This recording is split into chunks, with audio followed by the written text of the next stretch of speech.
Assalamualaikum warahmatullahi wabarakatuh. Perkenalkan, nama saya Fani Alivia Putri. Saya dari kelas 10 IPA 3. Di sini saya akan menjelaskan materi tentang ekosistem, yaitu tentang rantai makanan, jaring-jaring makanan, piramida makanan, dan yang terakhir saya akan menjelaskan tentang daur biogeokimia, yaitu daur air, mata pelajaran biologi yang diajarkan oleh Bu Nuraila Sahlan, MPD. Saya sekolah di SMA N1 Kota Tangerang Selatan. Rantai makanan merupakan proses perpindahan energi melalui peristiwa makan dan dimakan dengan urutan dan arah tertentu. Dalam suatu rantai makanan, terdapat makhluk hidup yang mempunyai peran sebagai produsen, konsumen, serta dekomposer. Setiap tingkat dari rantai makanan dalam sebuah ekosistem disebut juga sebagai tingkat trofik. Tingkat trofik pertama diduduki oleh organisme autotrof yang disebut produsen. Organisme yang menduduki tingkat trofik kedua disebut dengan konsumen primer atau konsumen tingkat 1. Sedangkan organisme yang berada pada tingkat trofik ketiga disebut konsumen sekunder atau konsumen tingkat 2. Begitu pula seterusnya. Gambar di atas merupakan contoh dari rantai makanan. Rumput dimakan oleh ulat, ulat dimakan oleh katak, katak dimakan oleh ular, dan ular dimakan oleh burung elang. Berdasarkan contoh ini juga dapat diketahui tingkat trofiknya. Rumput sebagai produsen, ulat sebagai konsumen tingkat 1, katak sebagai konsumen tingkat 2, ular sebagai konsumen tingkat 3, burung elang sebagai konsumen tingkat 4, dan pengurai. Pengurai yaitu organisme yang menguraikan zat atau makhluk hidup yang sudah mati dan hasil penguraiannya akan dimanfaatkan oleh tumbuhan. Pada umumnya, perjalanan makanan dalam ekosistem tidak hanya terdiri atas satu rantai makanan sederhana.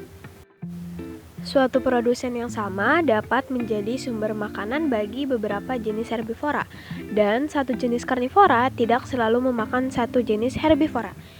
Oleh karena itu, dapat disimpulkan bahwa dalam suatu ekosistem akan terdapat banyak rantai makanan yang saling bertautan, sehingga membentuk jaring-jaring makanan. Gambar di atas merupakan contoh dari jaring-jaring makanan.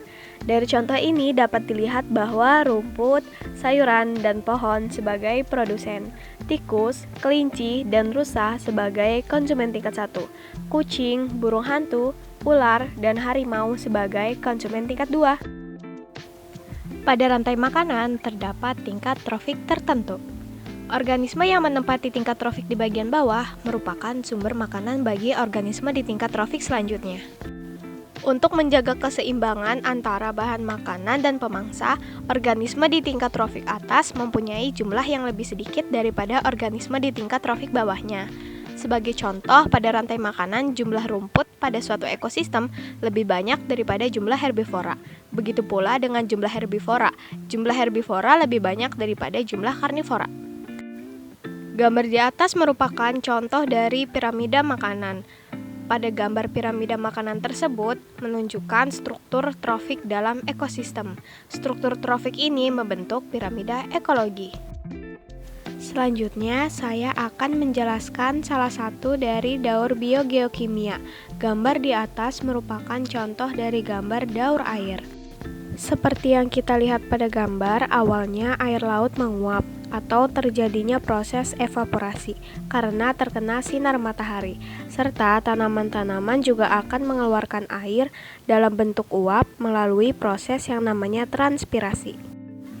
Uap dari air dan tanaman tersebut akan naik ke atmosfer, kemudian mengalami pendinginan, lalu berubah menjadi titik-titik air melalui proses yang namanya kondensasi. Titik-titik air tersebut akan membentuk gumpalan-gumpalan awan yang kecil. Awan tersebut semakin lama akan menjadi awan yang besar dan berat, sehingga terlalu berat untuk berada di udara. Saat itu, titik-titik air dijatuhkan ke bumi dalam bentuk tetesan-tetesan air yang kita sebut juga sebagai hujan atau mengalami proses presipitasi. Kemudian, air tersebut akan diserap oleh tanaman atau mengalir ke sungai atau tanah atau kembali lagi ke laut. Kemudian, di laut air itu akan mengalami penguapan lagi atau terjadi proses evaporasi, dan siklus ini akan terus terulang. Sekian penjelasan dari saya, kurang lebihnya mohon dimaafkan. Wassalamualaikum warahmatullahi wabarakatuh.